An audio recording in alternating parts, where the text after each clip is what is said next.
Olá pessoal, tudo bom com vocês? Então, hoje a gente vai falar um pouco sobre o processo de fotossíntese e quimiossíntese, tá?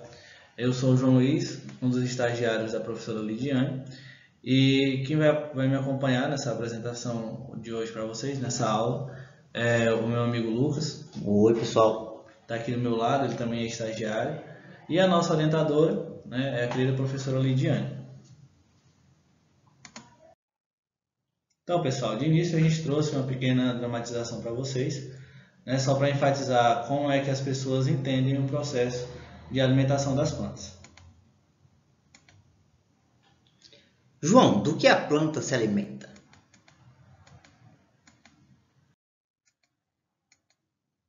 Oxe, planta não come não, doidinho. E como ela cresce? Bom, ela tira tudo o que precisa do solo. Então, pessoal, nessa dramatização a gente viu, né, que a maioria das pessoas entendem que as plantas se alimentam do solo.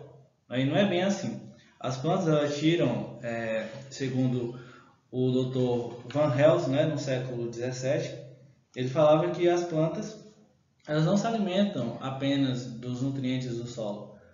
Pelo contrário, elas utilizam pouca quantidade dos nutrientes do solo e utilizam de uma forma mais abrangente a luz solar, tá bom? Então elas pegam a luz solar para fazer um processo, que é o que a gente vai entender agora, que é o processo de fotossíntese. Ah, João, mas quais são, né, as plantas que passam por esse processo?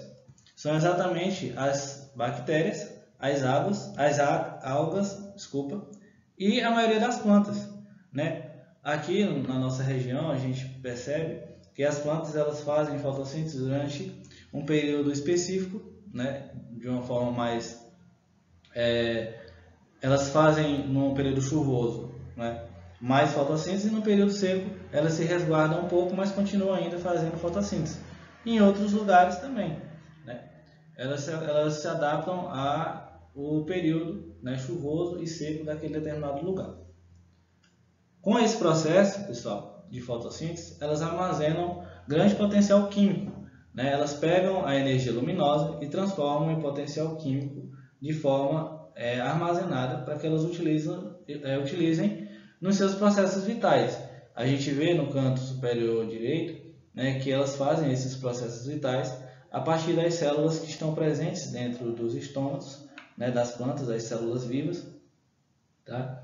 E elas são geradas a partir, né, de uma molécula que a gente conhece como ATP, né, que é adenosina trifosfato. Essa molécula é essencial para manter os processos, né, as atividades vitais da planta e para manter também essas células vivas, tá bom?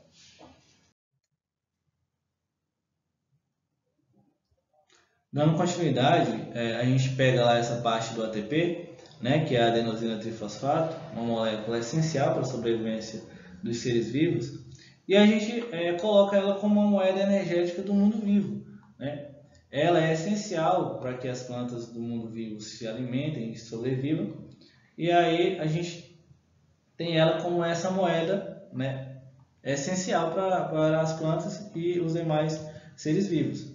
Esse processo celular ele é praticamente, né, ocorre em todas as células, né, que demandam energia. E todos os seres têm células que demandam energia para sobreviver. Então esse processo ele é vital. Estratégia energética, pessoal. Esse processo, né, de fotossíntese, de quimiossíntese, eles são estratégias energéticas e eles consistem em uma transferência de energia liberada pela quebra de alimentos para as moléculas. Nesse caso, os alimentos que são quebrados são os açúcares. A gente vai perceber que no processo de fotossíntese são gerados os glicídios como os produtos, né, que são açúcares, e eles são quebrados para a produção de energia. Açúcares são partes da planta, né, que são produzidas na fotossíntese, que são essenciais para a sobrevivência desses seres. Molécula de ATP. Então, o que essa molécula de ATP faz, pessoal? E o que ela é, basicamente? A molécula de ATP ela é produzida no processo, né, de alimentação da planta e ela é resultado da união química de três compostos, né, químicos essenciais, tá bom? E a função desse ATP, qual que é a função?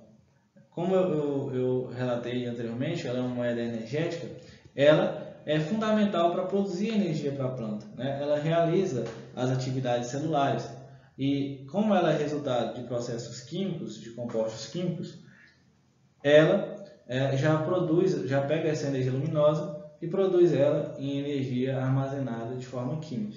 E com isso, né, pessoal, ela vai ter o quê? Ela vai resultar essa união química, como o João falou, né? Ele citou esses três componentes que eles têm uma base nitrogenada, que vai o quê? Qual é o nome dessa base nitrogenada? É a adenina, né? Que é um glicídio de 5 carbonos, que vai dar o ribose, que eles são três agrupamentos de fosfato, né? E com isso, essa molécula formada por uma base nitrogenada, ela vai dar o quê? Um glicídio unido mais fosfato, que constitui esse nucleotídeo, né? Então a gente sabe que esses grupos de ATP, eles estão unidos, essas ligações, né, que é covalentes, que liberam grandes quantidades de energia quando desfazem, né? Com esse motivo de ligação entre os fosfatos, né, do ATP, que são basicamente denominados através dessa ligação de alta energia, né, que são representados pelo símbolo de tiozinho, né, que fala, João, aquele símbolo. E é isso, com isso a gente pode se orientar, né, na questão de ATP, que vai transformar o ADP, né, que é o disfosfato de adenosina. Adenosina, exatamente. Né? E aí, com toda essa amplitude, a gente vai ter esse monossosfato de adenosina. A gente não trouxe a imagem com vocês, mas no livro de vocês tem exemplificando. Bom, agora a gente vai entender um pouco o processo em si, tá, pessoal? A gente falou, deu uma introdução básica, né, e agora vocês devem estar com um monte de dúvida em relação a esse processo. O que é esse ATP, o que é esse ADP, né, como que ocorre esse processo, e aqui a gente vai destrinchar ele bem direitinho.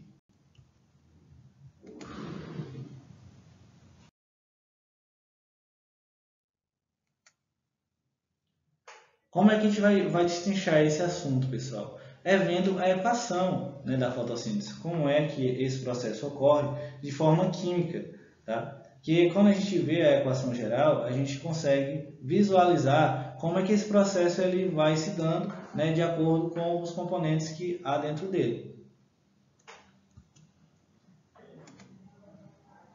Bom, pessoal, a gente tem de um lado da equação, né, o CO2, que a gente conhece como gás carbônico, e a água. Eles se juntam dentro da equação geral para formar alguns produtos. Os reagentes do processo, né, que são esse CO2 e a água, eles se juntam para formar o que a gente chama de glicídio e gás oxigênio, tá? Pode passar. Ó, como a gente pode ver, ela forma do outro lado, como reagente, os glicídios e o gás oxigênio. A gente tem a formulazinha química dele aqui para vocês observarem, né, como ocorre, como é que ele se divide.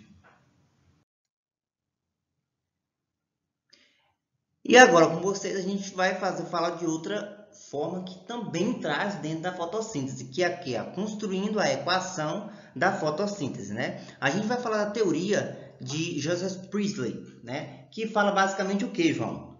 Bom, essa teoria, pessoal, ele começa explicando, né, como que surgiu os primeiros relatos de como acontecia esse processo, né? Ah, mas na natureza, se eles pegam o gás carbônico e a água e transformam em glicídio e oxigênio, o que resta desse processo, né? Como é que eles filtram o que resta desse processo? E aí esse pesquisador ele foi desenvolvendo suas ideias. E aí ele achou assim, então eu tenho que formar algum tipo de gás carbônico para me entender como é que eu posso limpar o ambiente sujo desse gás. E aí ele pegou uma vela, pessoal. Ele pegou uma vela, né, dentro de um ambiente fechado, acendeu essa vela e ela, né, liberou a fumaça. E essa fumaça é cheia de gás carbônico. E aí ele percebeu que esse ar ficou irrespirável, né? Quando ele entrava nesse ambiente fechado, cheio de gás carbônico, esse ar era muito difícil de ser respirado. E aí ele entendeu assim, eu vou pegar alguma coisa que está presente na natureza, que no caso é uma planta. Ele pegou uma planta e colocou dentro daquela sala. E aí essa planta, né, depois de um tempo, ela filtrou, né, ele entendeu assim que ela tinha filtrado esse ar e tornado ele respirável novamente, não é mesmo, Lucas? Exatamente. Então aqui a gente tem uma fórmula, né? O ar esgotado, né? Que é o ar irrespirável, as plantas, e depois que passa pelas plantas, o ar ele se torna o quê? Um ar puro, respirável, que foi feito na teoria desse médico aí, né, que a gente tem hoje, que é o Joseph Priestley. Não tem mais, né? Já partiu. Já partiu, 1700. Mas a teoria dele tem até hoje, né? A teoria tem até hoje. Exatamente. Então, por isso que é tão importante, pessoal, a gente estudar essas teorias da natureza, né, porque eles mostram como é que nasceu e como é que é demorado esse processo de entendimento. A natureza é muito complexa e aí a gente tem que passar por vários processos, vários níveis de estudo para que a gente chegue em uma teoria mesmo que a gente possa dizer essa teoria aqui ela é completa, né? E é muito difícil de ser derrubada, porque as teorias elas surgem para ser questionadas. Exatamente. Outro passo importante também na elucidação desse processo, que a fotossíntese ele foi dado, né, no ano de 1979, quando esse médico, né, ele veio e descobriu que para restaurar o ar, as plantas precisavam ser iluminadas, né? E assim ele acrescentou a descoberta de Priestley, né, que é um novo fator de luz, que a gente vai falar nesse próximo tópico aqui mais à frente, né, que é a descoberta de John Whitworth. Esse cientista, né, esse pesquisador, no ano de 1779, né, um pouco depois da descoberta de Joseph, ele falou assim, não, esse quarto ele tem que ter outros fatores, né? Ele tem que fornecer alguma coisa para a luz. E no caso seria a luz, alguma coisa para a planta. E no caso seria a luz, né? Se esse quarto estivesse escuro, a planta não ia conseguir filtrar esse ar, segundo as pesquisas daquela época. E aí começaram, né, a construir essa equação. A gente percebe que tem vários cientistas, né? E aí vieram as descobertas dos químicos, né, que hoje a gente tem em mente que era um grupo de químicos, né, representados após a descoberta do Jean, né, e aí esses químicos eles vieram, né, e falaram assim, não, essa equação está incompleta, né, tem mais coisas aí, vamos pesquisar, né, para ver o que a gente encontra. E aí esses químicos eles falaram assim, o gás carbônico, né, ele não é tão fácil de ser retirado do ar, né? Não é tão fácil de ser filtrado. Então a gente tem que pesquisar, né, mais e ver quais são as contribuições que isso vai gerar, né, e o que ocorre nesse processo. E aí vem o próximo fator, que a gente tem hoje, que o ar rico em gás carbônico, ele entrava lá no quarto, né, passava pela fotossíntese da planta e essa planta ela soltava como produto gás oxigênio, né, que melhorava o ar, tornava esse ar mais respirável. E um desses químicos, né, que foi o House, que a gente chama hoje, né, por House, ele melhorou a sua teoria, né, ele ampliou os seus estudos e percebeu que ele expelia gás oxigênio. Era por isso, né, que o gás voltava a ser respirável. Ele falou assim, não, além de ter gás carbônico, né, a planta, para ela transferir esse gás irrespirável para um gás respirável, ele precisa de luz, certo? E ela vai soltar um subproduto, né, que é o gás oxigênio. E aí chegou-se à conclusão, né, de que a planta passava por esse processo e ele não soltava, né, ele não filtrava o ar, mas sim ela expelia gás oxigênio como um subproduto. Exatamente. E a gente vai indo na história, né? A gente vai vindo com outros químicos que faziam parte desse grupo de pesquisadores sobre o processo de filtração do ar pelas plantas. A parte viu, como um pesquisador, ele incentivou a descoberta de vários outros fatores para o mesmo acontecimento na natureza. Nicholas, né, ele em 1804 ele já veio falando, né, que essa equação ela podia ser melhor estudada, né, e que tinha outros fatores que influenciavam. Porque, ó, pessoal, no ar não tem só gás carbônico. No ar a gente também tem água, né? A nossa pele, por exemplo, ela se hidrata a partir das moléculas de água que tem no nosso ar. E aí ele falou assim, a planta ela também utiliza essa água que está presente no ar, né, junto com o gás carbônico, para passar por esse processo que eles chamavam na época de processo de filtração da planta, que a planta ela filtrava esse ar, para expelir, né, compostos como o gás oxigênio. Então isso foi se modificando e eles foram entendendo esse processo de uma forma mais ampla, né? De uma forma mais complexa, né? E bem mais justificável, né? Pelos fatores que ocorriam na natureza. Justamente do jeito que está aí nessa equação. A gente tem o gás carbônico, a água, né? Que estavam presentes no ar daquele ambiente. A gente teria também a planta e a luz. E elas iriam ter como subprodutos, né, como produtos no caso, compostos orgânicos, que hoje a gente já sabe o que é, e oxigênio. Já Charles Barner, né, ele já traz uma nova modificação nesses pensamentos que a gente viu que foi de ordem decrescente, né? Começou com o primeiro médico, depois um veio complementando, e aí assim a gente foi tendo essa riqueza de conhecimentos, né, através desses pesquisadores. Vocês veem como é importante a pesquisa, né?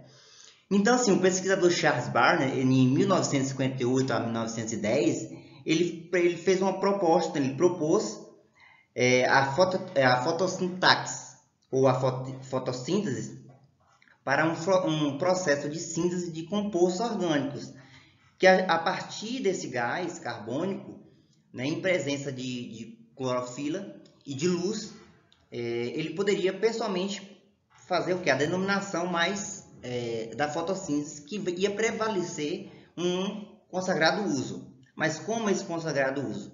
Então, vamos lá. Esses estudiosos eles supunhavam que a substância orgânica produzida nesse processo era a glicose, né, um glicídio com 6 átomos de carbono e fórmula de moléculas C6H2O6, né? Essa suposição ela fundamentava-se pelo fato da glicose e o glicídio que era mais utilizada no metabolismo de plantas, né? Plantas e animais também. Então essa equação ela vai ter um processo que passou por esse ar, né, que está descrita em fórmulas químicas da seguinte maneira. Observem bem como é que ficou a questão do reagente, né, que é 6CO2 mais CH2O, que é igual a luz planta, né, que é o processo fotossíntese. Então, 6CH2O6 mais 6O2, né, que é o produto, o glicídio e o gás de oxigênio. A gente já sabe, né? Aí, pessoal, a gente já teve a descoberta de qual era esse composto orgânico. Como vocês viram mais acima em Nicholas, ele falava assim, ó, ela produz um composto orgânico e gás de oxigênio. Mas ele ainda não sabia qual era esse composto. E aí, Charles Barner, ele falou assim, ó, então, por que a planta, ele se questionava, tudo vem do questionamento. Por que a planta, ela produz esse composto orgânico? Né? Ela não produz à toa, ela produz para a sua autossobrevivência. Né? Como ela é um ser que produz o seu próprio alimento, pelo processo de fotossíntese, ele se questionou e acabou descobrindo que era um glicídio, que é um tipo de açúcar que traz energia para a planta, né? Que ela quebra a partir do processo de quebra das moléculas, né? Para adquirir essa energia para a sua sobrevivência.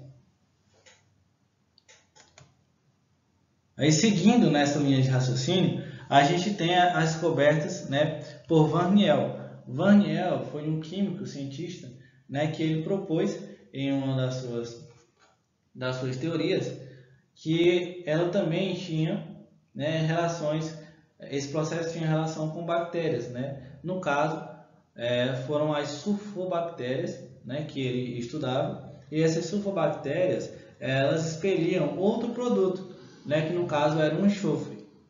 Ele falou assim, então, as plantas, né, elas tinham uma correlação na visão dele com as bactérias, e elas faziam esse processo de forma similar, e elas soltavam os mesmos produtos, né? Então a gente tem na equação dele que ele passava por esse processo e já faltava o enxofre, mas, né, a gente entende hoje que não era bem assim.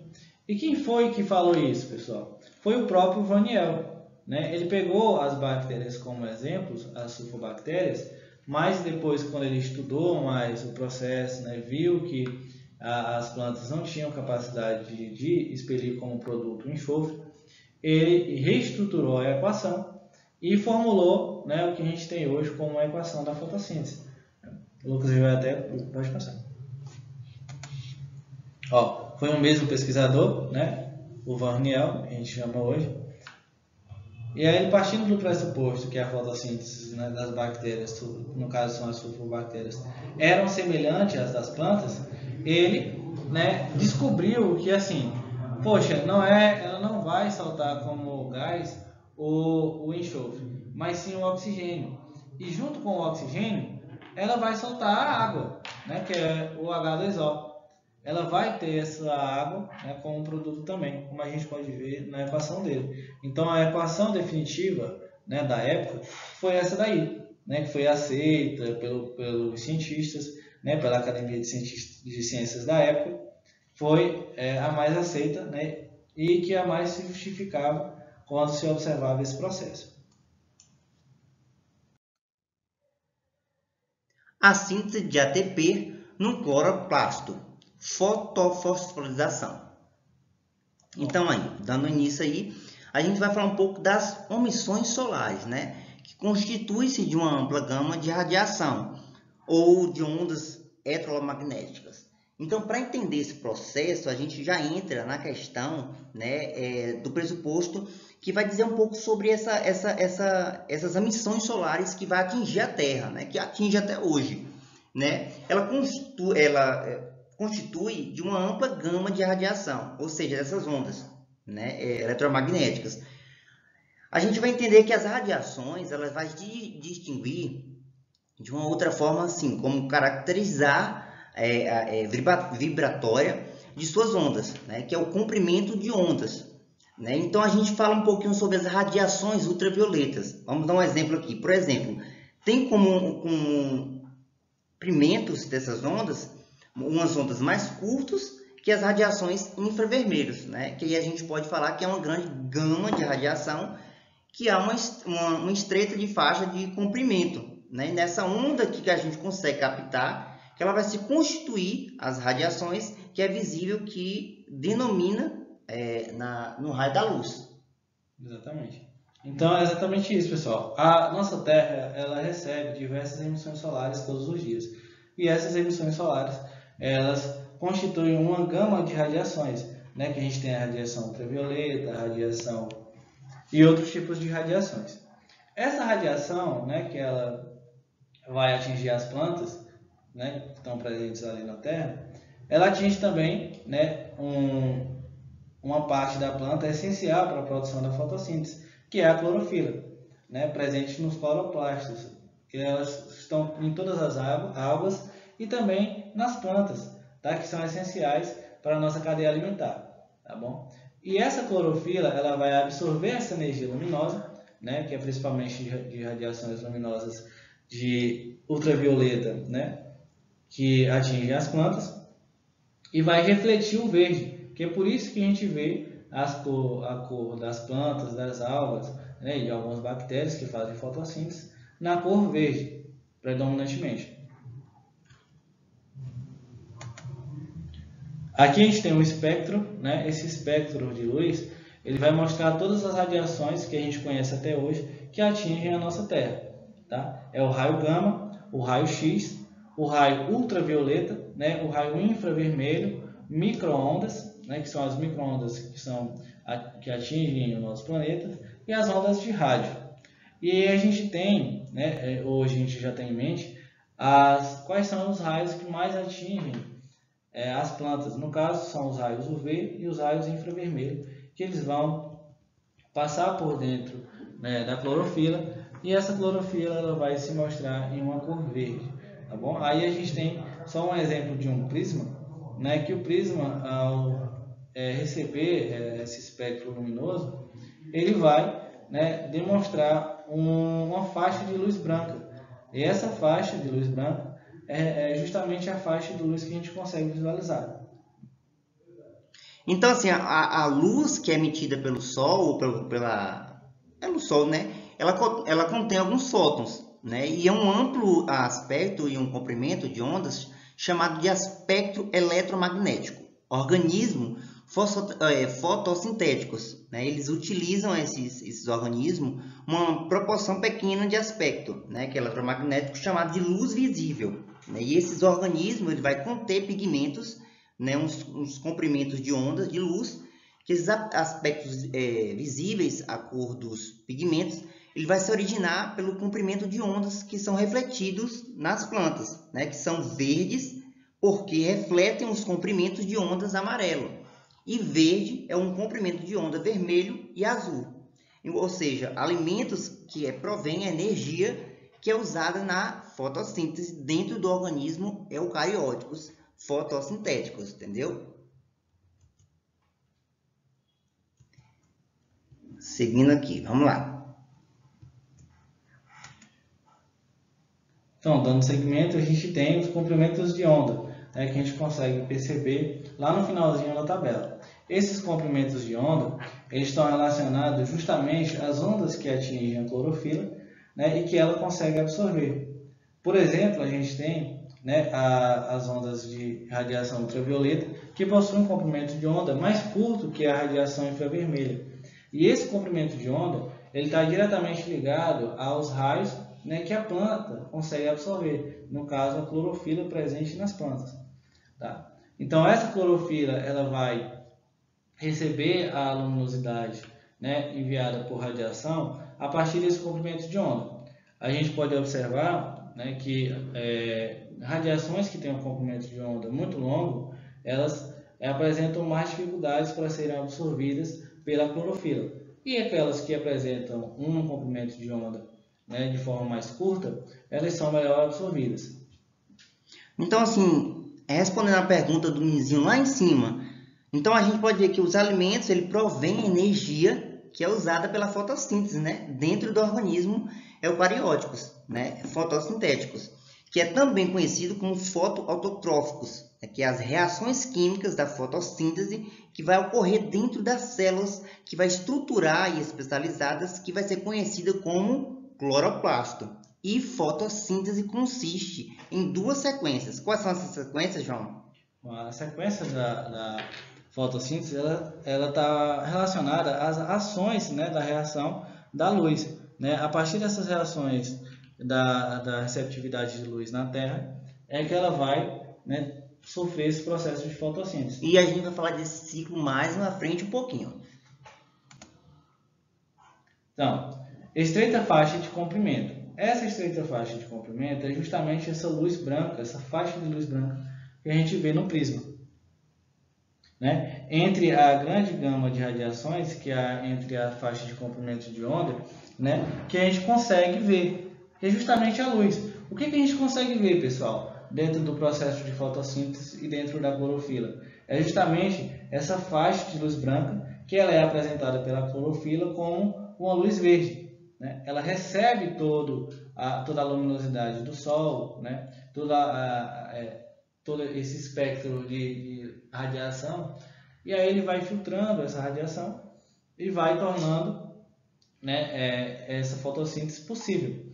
Por isso que a gente fala que a luz solar ela é um processo essencial para a nossa vida, porque sem a luz solar a planta não faz a fotossíntese, sem a fotossíntese a planta vai acabar morrendo e a gente, né, junto com as plantas, vai acabar morrendo também. Então, esse é um processo fundamental para a nossa sobrevivência. Bom, aqui a gente tem outro espectro de luz, tá? Que ele vai mostrar na parte inferior o comprimento de onda e na parte lateral, né, a absorção relativa de luz, a porcentagem dessa absorção relativa da luz pela clorofila.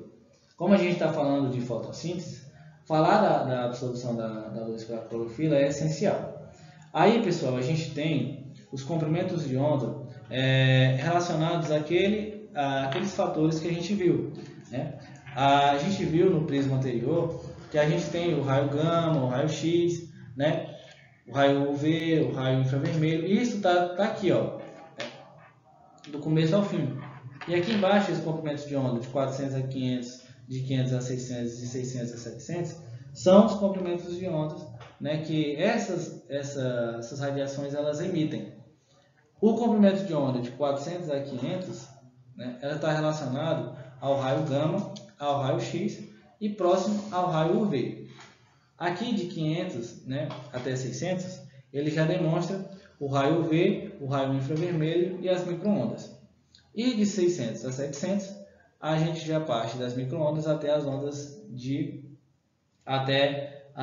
rádio, tá bom? Então aqui a gente tem a clorofila, ela consegue absorver melhor aqueles comprimentos de ondas, né, que estão relacionados ao raio gama, que é esse de 400 a 500, e do raio X, tá? Até um pouquinho do raio ultravioleta, não tanto, mas até um pouquinho dele.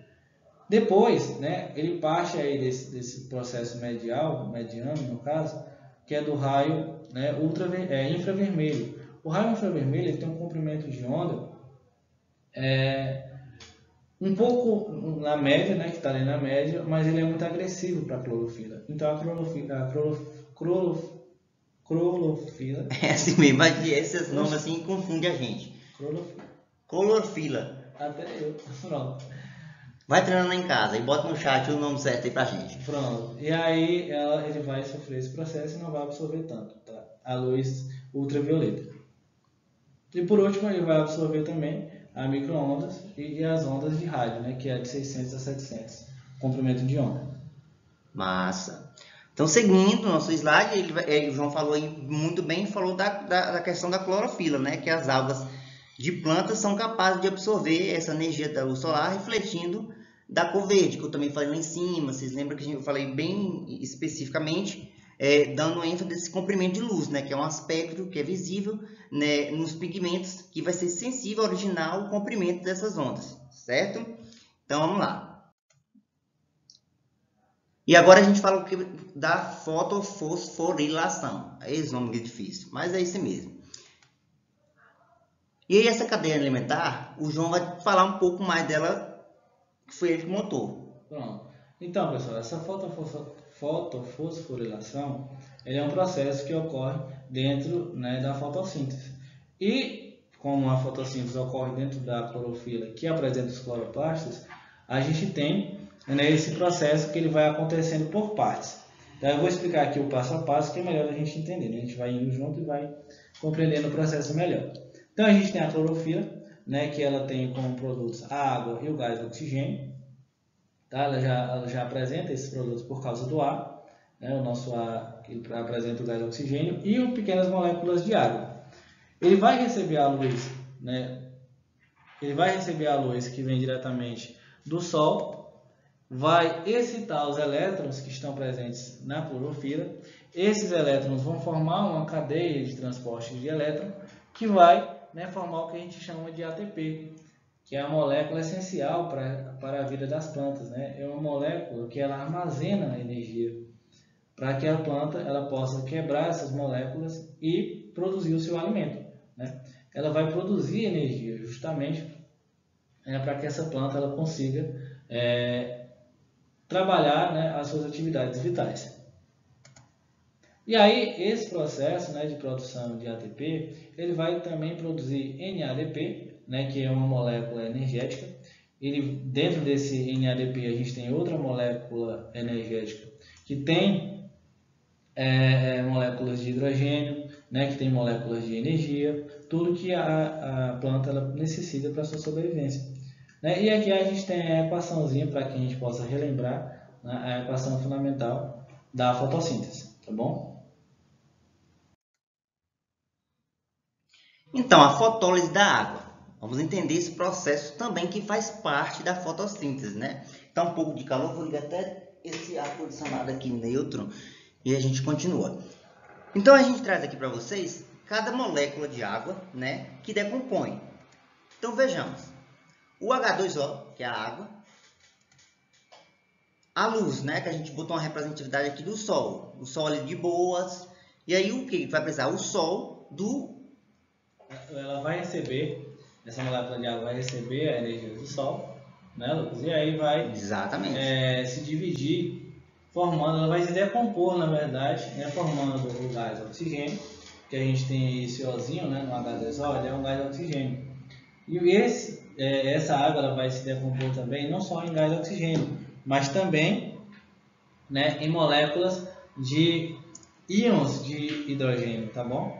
O hidrogênio, quando ele é carregado positivamente, a gente chama ele de íon de hidrogênio.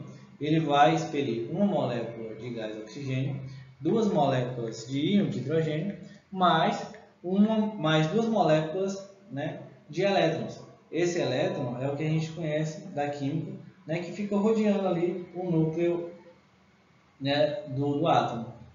Justamente, tudo que está presente na água, ao receber a luz, ela vai se decompor e vai produzir como produtos, né, o oxigênio, o íon de hidrogênio e também o elétron, tá bom? Nessas proporções. E esse processo todinho aí de decomposição de uma molécula de água, a gente chama de fotólise da água. Tá bom? Esse processo é justamente isso. Então, ciclo das pentoses e a síntese de glicídios. Então, esse também é um gráfico, né? Um gráfico que a gente vai mostrar essa representatividade para vocês. Bom, pessoal, esse ciclo, né, da pentose, ele é justamente o ciclo que vai ser produzido, né, no processo de fotossíntese para produzir energia para a planta. E aí, esse processo, né, que acontece dentro do ciclo de Calvin, ele tem que ser explicado passo a passo, né, para a gente compreender melhor, né, cada um desses processos. Então aqui a gente tem um ciclo completo, né, e aí ele vai se dividindo, pessoal. O que acontece quando a gente adiciona, né, o gás oxigênio, o gás carbônio, né, dentro desse ciclo? Ele vai se dividir e vai formar moléculas de P. O que são essas moléculas de P, pessoal? São as moléculas, né, as primeiras moléculas energéticas que a planta vai utilizar para que esse processo ocorra. Depois, né, ele vem como próximo passo a produção de ATP, né, que é a adenosina trifosfato, que armazena a energia para que a planta possa, né, pelo processo de alimentação, quebrar essas moléculas e sobreviver a partir da geração de energia dessas moléculas. E aí, prosseguindo, né, a gente tem o que acontece também naquela passagem anterior, né, que esse ATP ele vai produzir o ADP, né, que é a adenosina difosfato, que é também outra molécula energética que é essencial para a sobrevivência das plantas. Depois da produção de ADP, né, a gente também tem a produção de NADP e a produção de NADPH, né, que são subprodutos do ATP que são produzidos no decorrer desse processo. Né? E aí a gente também tem que ter em mente que esse processo ele ocorre todo com a produção de energia, tá? Moléculas energéticas. E aí a gente também tem a presença da molécula energética que a gente chama de P. Tá? Prosseguindo, esse ciclo ele tem que se dividir, né, para a produção de uma coisinha que a gente chama de pegal. Só, o que é esse pegal? É o fosfato, né, ligado aos glicídios. Tá?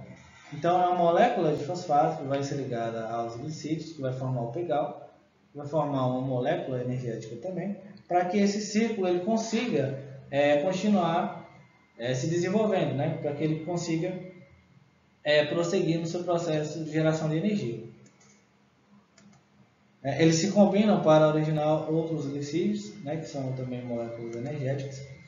E a gente tem a geração de 3 moléculas de pegal, né, que quando eles giram várias vezes, quando esse ciclo ele vai acontecendo, essas moléculas vão se dividindo. Por isso que a gente tem esse desenho aí do lado. Né, é quando esse processo ele já foi dividido várias vezes. E a gente tem de novo, né, a geração da molécula de ATP, que vai gerar o ADP, né, e por fim vai gerar o RU BP, né, que também é um produto desse ciclo de Calvin. Então, todo esse ciclo ele vai acontecer para a geração de energia junto ao processo de fotossíntese. Tá? Então, não é só aquela equaçãozinha que a gente viu, né, tão simples assim. Vai acontecer todo um processo, né, que hoje a gente já sabe como ocorre, para que essas plantas elas possam sobreviver e gerar sua própria energia. Então, esse ciclo de Calvin é um pouco complexo, mas se a gente observar, ele vai acontecendo de acordo com a necessidade da planta. Ela primeiro necessita de energia, né, que é a molécula de P, depois ela vai gerar a molécula de ATP para armazenamento de energia, que vai gerar NADP, né, NADPH, vai gerar de novo P e assim por diante. Então, é todo um processo para que essa energia seja gerada. Ressaltando o que o João falou, né, o ciclo de Calvin, né, ele vai estar o quê? Dentro de onde? Dos cloroplastos, né? Então, eles vai existir pequenas estruturas que vai formar os discos chamados tilacoides, né? E essas quais rodeadas pelo fluido, né, que preenche o cloroplasto, que é chamado de estroma. E essas reações que sintetizam a glicose e o ciclo de Calvin vai ocorrem no estroma, né? As reações dependentes da luz, né? Que vai ter também essa ocorrência dentro do tilacoide. Dando início a essa conversão da energia luminosa, que vai fazer uma questão de energia química na maioria dos organismos fotossintéticos, né? Que são exatamente os tilacoides, como eu já tinha dito. Né? Eles vão conter pares de fótons, né? Fotossistemas, que é chamado fotossistema 2, que trabalham em sequências para produzir energia que posteriormente será usada no estroma. Então, para a produção desse assunto, né, do Calvin, ele vai produzir o que? Açúcares, né, e vai constituir a rede de moléculas, né, e de pigmentos acessórios clorofila dentro das moléculas que vai absorver os fótons. Dando prosseguimento, pessoal, né, a gente vai entrar realmente no processo de fotossíntese, que é um dos processos mais importantes para a nossa sobrevivência. Como ele é importante para a sobrevivência da planta, e a gente depende, né, da cadeia alimentar para a nossa sobrevivência, ela, como uma base da nossa cadeia alimentar, ela é essencial para que a gente continue, né, se alimentando bem, para que a gente continue vivendo nesse planeta. Né? Então, a fotossíntese é um processo crucial para que ocorra essa cadeia alimentar de uma forma bem fluida. Então, a gente tem assim, o destino dos produtos da fotossíntese. Como é que esses produtos eles vão ser destinados dentro dessa cadeia, né, de geração de energia? Os produtos que restam, no caso. Olha aí. Então, a gente pegou uma plantinha, né? A gente pegou também dessa planta uma célula vegetal, né, que a gente pode perceber que tem todas a estrutura, todas as estruturas, né, que são necessárias para que haja o processo de fotossíntese. A gente tem ali o cloroplasto, né, que é onde ocorre essa fotossíntese. E aí a gente vai tendo passo a passo de como esses produtos eles vão se destinando. O pegal, né, que é os fosfatos junto com os glicídios, eles vão se dividir em dois fatores, né, em duas etapas. E quais são, pessoal, essas duas etapas? Bom, ele vai se direcionar de uma forma mais abundante, né, mais específica, para a produção, né, diretamente de energia, que no caso das plantas é a sacarose, é um tipo de açúcar, tá, pessoal? A gente vê que ele se dividindo em duas etapas. O primeiro deles é a sacarose, que é essa molécula zona grande aí que a gente pode ver. Depois, ele vai pegar o que resta e transformar em amido, né? Ele vai armazenar esse amido para que na hora, à noite no caso, quando a planta ela baixa um pouco o processo de fotossíntese, ele possa ter energia, né, para se manter vivo. Então, esse amido ele vai ser transformado em sacarose e essa sacarose vai fornecer a energia essencial, né, para a sobrevivência da planta. Então, como vocês podem ver, esses processos, né, que ocorrem de geração de energia, elas geram produtos. E esses produtos eles são destinados para alguma coisa. No caso, né, do produto, um dos primeiros produtos que são gerados dentro da fotossíntese, como o pegal, ele é utilizado para a geração também de energia e também para o armazenamento, né, dessas substâncias. Aqui a gente tem outra imagem, né, com outra planta, que parece uma planta com miblinha em pote que a gente tem na nossa casa, e ela também faz o processo de fotossíntese. Aqui a gente pegou uma célula, né, que também é uma célula animal, aliás, uma célula vegetal, que ela vai apresentar glicídios. Essa sacarose, pessoal, elas são tipos de açúcares, que a gente chama de glicídios. E eles também vai se dividir, né, em dois caminhos distintos. O primeiro deles vai se direcionar para as mitocôndrias, né, para que essas mitocôndrias levem essa energia para todas as partes da planta, né, e também vai ser gerados, né, dentro dessas mitocôndrias os aminoácidos. Depois disso, vão ser gerados os açúcares, né, que esses açúcares vão fornecer energia. O que sobra desse processo vai ser gerado em amido, né, armazenado de forma energética. Esse amido vai ser direcionado lá para as raízes das plantas, que a gente chama, né, de amiloplastos, né? Desculpa a pronúncia. Os aminoplastos estão localizados lá nas raízes das plantas. Processo de quimiossíntese. Isso, quimiossíntese. Então, assim, primeiramente, a gente falando da quimiossíntese, a gente tem o que? A síntese da matéria orgânica. Então, para entender esse último, penúltimo do nosso assunto, esse conjunto, né, da fotossíntese, ele é dominado por ciclo de pentose, né, ou ciclo de Calvin-Besson. Ele vai resultar em umas moléculas de glicídios ou mesmo de 3 átomos de carbono, que vai ter o que? O fosfato, o gliceraldeído, né, que é o pigal, que o João já falou, que nesse processo vai ter o que? As moléculas CO2, elas vão reagir com os íons dos hidrogênios, que vai ser liberado na fotólise, né, na fotólise da água. E com esses elétrons, que a energia é liberada pela clorofila, ela é excitada produzindo o pigal, né, que esse é um processo mediador. Então, pessoal, esse processo, né, de quimiossíntese, ele é realizado por bactérias quimiosintetizantes.